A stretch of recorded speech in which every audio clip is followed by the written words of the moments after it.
Did you know that the first drummer in recorded history was a woman?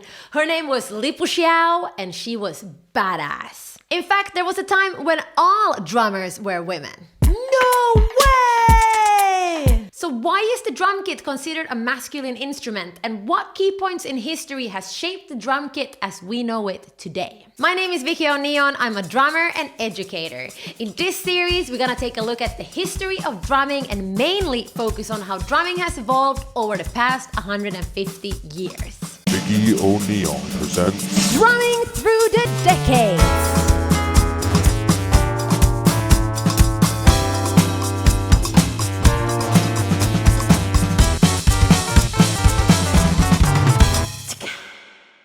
As I've dedicated my professional life to drumming, I find the evolution of the drum kit, rhythms, and styles fascinating. And I've been especially curious about the history of women and drums. If you're a female identifying drummer, you're probably used to hearing comments like, "Wow, that was really good for a girl," or "Wow, I've never seen a girl drummer before." What nonsense, darling. So I wanted to find out if it's true that there hasn't been many female drummers, and if so, why? After doing some research, I found that there indeed has been loads of female identifying musicians and drummers, many of whom have been forgotten today. And I was really shocked to see the struggles that female musicians have experienced for centuries. So in today's episode, we'll be looking at rebellious superstar nuns, why young women used to disguise themselves as boys to join the army, and what drums were played before the invention of the drum kit. All that coming up.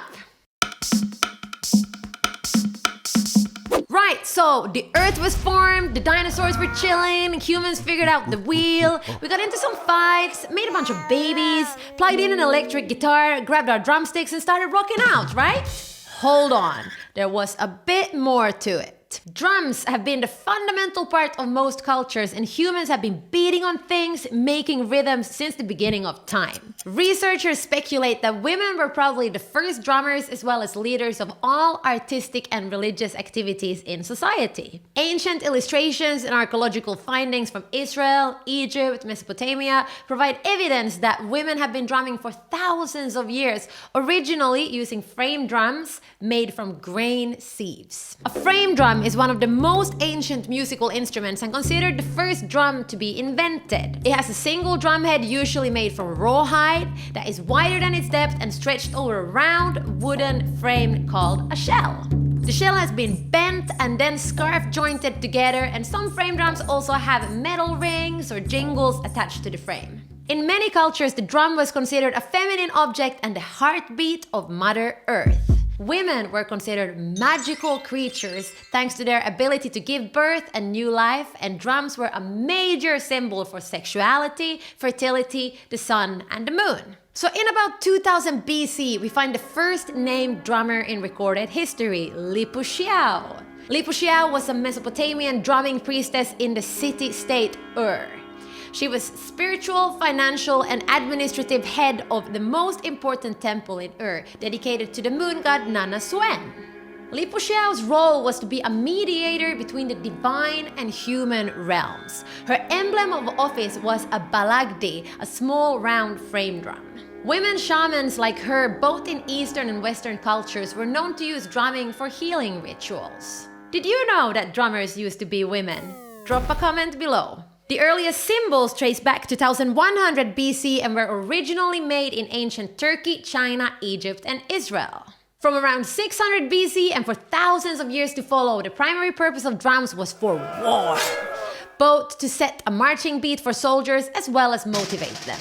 Sri Lankan history from about 500 BC also shows that drums were once used as a form of communication between cities and tribes. The pattern or tone of a drum beat might mean a variety of things, which was something that became a crucial part of military drumming for years to come. There was a different drum call for all daily activities for the soldiers. So let's skip forward to the medieval period, where the purpose of drums and music drastically changed. During this time period, drumming became associated with pagan rituals, and early Christians abandoned drums, cymbals, and tambourines as evidence of the devil's pomposity and instruments of an insane cult. The church banned many instruments, rhythms, and melodies, and priests became the primary musicians. Women were forbidden to sing or play instruments altogether and were generally given a very oppressed role in society. So by introducing these bans, women's power as artistic and spiritual leaders was completely removed and their voices were silenced. Fortunately, some women were not having it, and there was rebels like Saint Hildegard, who is considered the first singing superstar nun. Yes, Hildegard. She defied the laws around music making of the time, and as a result, there are more surviving chants by Hildegard than by any other composer from the entire Middle Ages. And she is one of the few known composers from the era to have written both the music and the words. She also included the sacrilegious tambourine in her practice. Can you imagine the tambourine being forbidden to play? So in the 1300s, we saw the invention of the first modern snare drum in Europe. And around the same time, we also found some of the earliest records of drumsticks made from wood that were used to play the snare drums. They were called tabors. And in the 1400s, we saw the arrival of the bass drum to Europe, which was sometimes called the Turkish drum. Teresa of Avila in the 1500s is another superstar who greatly contributed to the change in views on music and instruments within the church by secretly teaching other nuns to sing and play. She redeemed the drum as an appropriate vehicle for Christian praise and worship. Yes.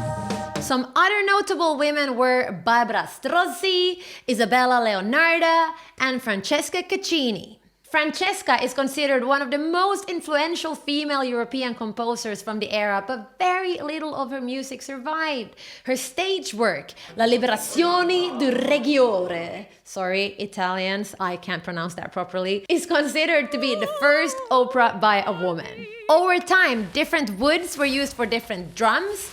Beef wood was popular in the 1700s, and throughout the 1800s, a popular choice for military drums was ebony. For the next 100 years or so, drums didn't really change much. However, new drums were found when people began exploring places like Africa and Cuba. Twin drums, like the bongos, is one example of drums that are traced to these cultures, which still plays a big role in music today. As a result of women keeping the traditional music making alive, more women became musically active in the 1800s. Finally! Clara Shawman is one of the most famous pianists and composers of her time. She composed her first piano concerto at age 14, but largely lost her confidence in her composing in her mid-30s. I once believed that I possessed creative talent, but I have given this idea up, she said. A woman must not desire to compose. There has never yet been one able to do it. Should I expect to be the first one? So if you struggle with your creativity, don't worry, this has been happening for a while. Ethel Smith was another composer and active campaigner who wrote The March of the Women, which became the anthem for the suffragettes movement. She, as many others, served 2 months in Holloway prison for breaking a window. She kept the spirit of music alive even in prison by encouraging the rest of the imprisoned suffragettes to sing by leaning out of her window, conducting with her toothbrush. Yes, Ethel. For the most part, however, women performed in private, not in public, and the idea of feminine and masculine instruments were now introduced. Drums were definitely not acceptable for women to play. Even string instruments were considered unfeminine. Acceptable instruments were piano, harpsichord, and harp, and they were encouraged to be played womanly and gracefully. I'll give you an example. Here's an outtake from a 19th century recital by harpist Caroline Longy, where her incredible talent is described in only 3 words, and the rest is commentary on her appearance. She played well, and what is more, looked very well, because she understood how to show off her beautiful figure to its greatest advantage, especially at the harp, where she managed to place herself in a graceful position that we received a good view of her entire beautiful figure from all sides. So what's your thoughts when you hear this compared to how things are in the music industry today? And even those rebellious women who did start their own orchestras during this time were never taken seriously and could rarely get any work. See, most men did not think it was appropriate for women to become serious musicians, and another name for orchestras, which was the popular way of performing music at the time, was men-only clubs. One of the first documented all-female orchestras is the Vienna Ladies' Orchestra. They had members representing all instruments within an orchestra, even those so-called masculine ones, such as trumpet, trombone, and drums. And despite the fact that all members were talented concert artists, they were only allowed to perform in beer halls and restaurants. They toured these places not only in Europe, but also in the United States, which led to many more female orchestras in the US, and a new seed had been sown for women and their musicianship. Groups like the Vedette Lady Orchestra began to rise in popularity, with more than 600 women playing with them over the next 40 years. Many of these women then went on to form their own orchestras. As women weren't really allowed to play drums, it wasn't uncommon that young girls like orphans, abused children, wives and prostitutes would cut their hair short, dress up in male clothes to disguise themselves as boys, and join the army to become so-called drummer boys, which English folk songs like The Pretty Drummer Boy sings about. With a fine cap and feathers, likewise a rattling drum, they learned at her to play upon the rub-a-dub-a-dum.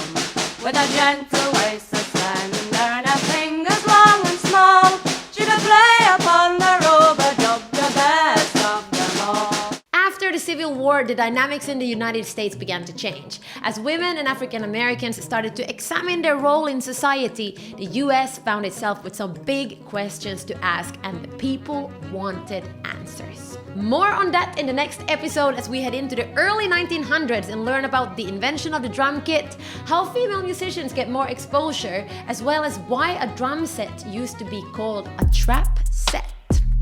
Thank you so much for watching. I would love to hear your thoughts and insights, so please comment below and make sure to subscribe to not miss the next episode. See you then!